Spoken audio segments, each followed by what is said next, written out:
I go out there and the place is just jam packed. You can't even get in the club. And I thought, well, I can't get in. And I look next to me, and there's this very beautiful lady standing there. I said, "Excuse me, aren't you Jana Jae that plays fiddle for Buck Owens?" And she said, "Yes, I am." I said, "Oh my gosh."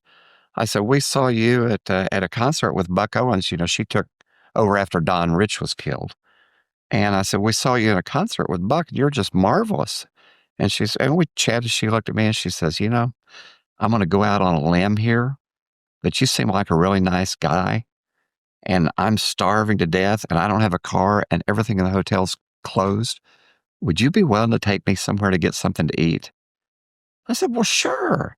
I said, "But one condition." She's naming it. I said, "We go to my mom and dad's house and wake them up and mom will make us some pancakes or something. Is that okay?" She said, "We can't go wake your parents up."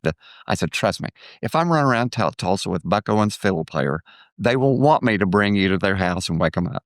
So we went to mom and dad's house and woke them up and they couldn't believe it. They're like, "What's Buck Owens fiddle player doing in our house?" And there was a guitarist in there, and Jana says, "Who play?" I was so smitten with her, I hadn't even said a word about myself. I was listening to her tell me the stories about how she'd been to Juilliard and she was a concert mistress for the Boise, Idaho Orchestra and all that stuff, and had played with Buck after Don Rich got killed. And I had hardly said anything about myself. And she said, "Who plays the guitar?" And I said, "I do." She said, "Well, play me something." I played her a couple of ditties. And she says, "What are you doing tomorrow night?" I said, "Nothing." She said, "Yeah, you're going to play with me at the Civic Center." I said, "Really? For real?" She said, "Yeah. This is Jim Halls. He was doing these international music festivals every year." And so she was playing that. So I played with her the next night.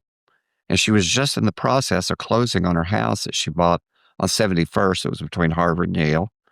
And she said, "Look, I'm going to be booking rodeo dates and stuff like that around northeastern Oklahoma."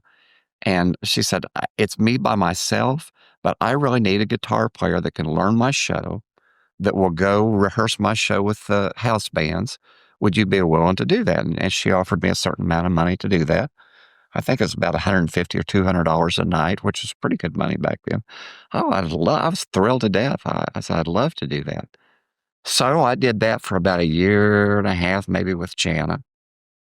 And Jana, at that time, she decided was going to go full time.